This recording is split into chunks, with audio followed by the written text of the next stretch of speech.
Jakie wynikają korzyści z tego, że znajdziesz się w prasie? Zobaczą Cię klienci, zobaczą Cię potencjalni kontrahenci, Twoje logo będzie lepiej rozpoznawalne, Twoja marka będzie bardziej rozpoznawalna, będziesz po prostu bardziej znana, będą Ciebie szukać w internecie najprościej i będą kupowali Twoje produkty.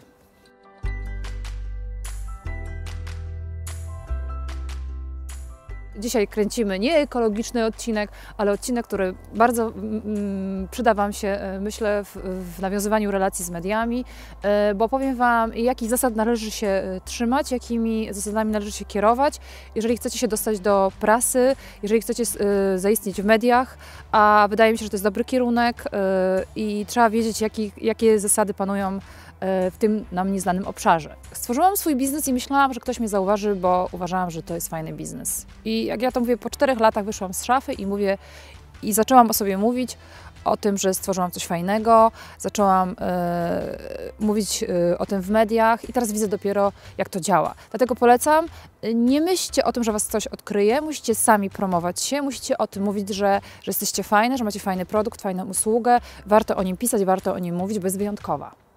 Pamiętaj, media też potrzebują ciekawego tematu, potrzebują treści, potrzebują tego, co Ty możesz im ofiarować, więc z takim nastawieniem musisz iść prezentować swój produkt, swoją usługę, swój biznes. To jest obopólna korzyść, także to nie jest tak, że Ty idziesz i prosisz o coś, żeby Cię umieścili, napisali o Tobie artykuł, czy wzmiankę zrobili w prasie. Tak naprawdę, jeżeli masz coś wyjątkowego, a masz, jeżeli uważasz, że Twój biznes jest ciekawy, a jest, to idź i mów o tym, tylko stwórz tą ofertę odpowiednio i trzymaj się pewnych standardów, pewnej strategii, która powinna być przy tworzeniu oferty i przedstawianiu tej oferty dziennikarzom.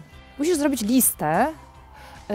listę gazet, listę tygodników, miesięczników, gdzie cokolwiek bierzesz pod uwagę, do których chcesz zaistnieć. Spisz sobie dziennikarki, które piszą o tematach, w których Ciebie interesują, w których Ty chcesz swój produkt czy usługę przedstawić i śledź, gdzie one aktualnie piszą, w jakich rubrykach piszą, bo to jest ważne. Warto tworzyć listy dziennikarek, warto obserwować i update'ować je, dlatego że one się często zmieniają. Warto patrzeć, gdzie dziennikarki piszą, w jakich nowych miejscach, gazetach, mediach, bo słuchajcie, one często przechodzą też do internetu, piszą też w internecie, więc są nowe możliwości. Druga bardzo istotna rzecz, żebyś nie wysyłała mailingu tak jak ja wysyłałam do prasy swojego czasu, że wysyłałam do wszystkich taką samą treść, szanowna pani. Musi być on spersonalizowany, bo nikt nie czyta takich mailingów. Ja już teraz wiem, popełniłam te błędy i dlatego chciałabym Was przestrzec przed takimi rozwiązaniami.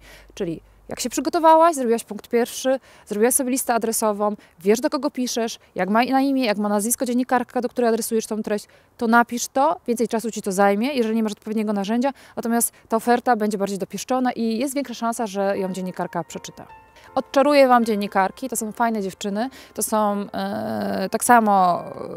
takie same osoby jak my, które po prostu wykonują swoją pracę, mają pewne założenia, mają pewne timingi, czyli musimy odpowiednio wcześnie do nich przychodzić z pewnymi treściami. I to są fajne dziewczyny tak naprawdę, jak się bliżej pozna, tylko trzeba spełniać pewne kryteria, trzeba wiedzieć tak naprawdę, za co one są oceniane, czego one szukają na rynku i tak naprawdę z jaką treścią do nich przyjść. Tak to działa.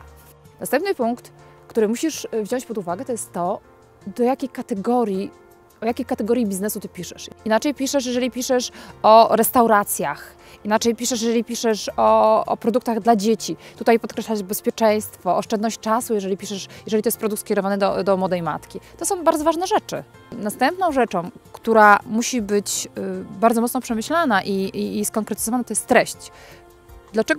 Dlaczego ma napisać o Tobie? Czyli musisz zaprezentować treść, która będzie modna, innowacyjna, wyjątkowa. Napisz, dlaczego to o Tobie powinni napisać w tej gazecie, o Twoim produkcie, o Twojej usłudze.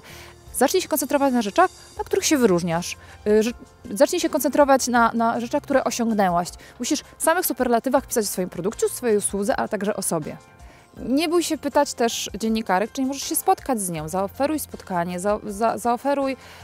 zaproponuj spotkanie, zapytaj się, czy zechciałaby się dać zaprosić na przykład, jeżeli masz kawiarnię, do Twojej kawiarni, żeby zobaczyła, czym się ta kawiarnia wyróżnia. Nie, to są normalni ludzie. Pytaj, rozmawiaj, próbuj. No tak wygląda prowadzenie własnej działalności, własnego biznesu. To są ciągłe próby, to są ciągłe poszukiwania. Tak samo jest w tych relacjach interpersonalnych, też z mediami.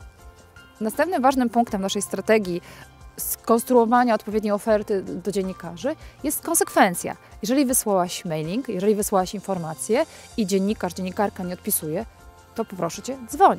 Dzwoń konsekwentnie, dzwoń i nie przejmuj się, że raz nie odebrała telefonu, raz była na spotkaniu. Musisz być zdeterminowana. Dzwoń i dopytuj się, czy jest zainteresowana tą treścią, którą przesłałaś. Zapytaj grzecznie, jakie są plany na następne publikacje, kiedy ewentualnie tego typu treści zamierzają i czy planują publikować. Pamiętaj jedną rzecz. Nigdy nie pytaj, czy mogłaby Pani umieścić taką i taką treść w gazecie, bo to dziennikarka decyduje, nie Ty. One nie lubią być naciskane, więc zrób to w białych rękawiczkach, grzecznie się zapytaj, zdobądź informacje i wtedy będziesz mogła zbudować jeszcze bardziej szczegółową ofertę, będziesz mogła sprecyzować ofertę dla danej dziennikarki, dostarczyć jej materiały i informacje, które będzie potrzebowała.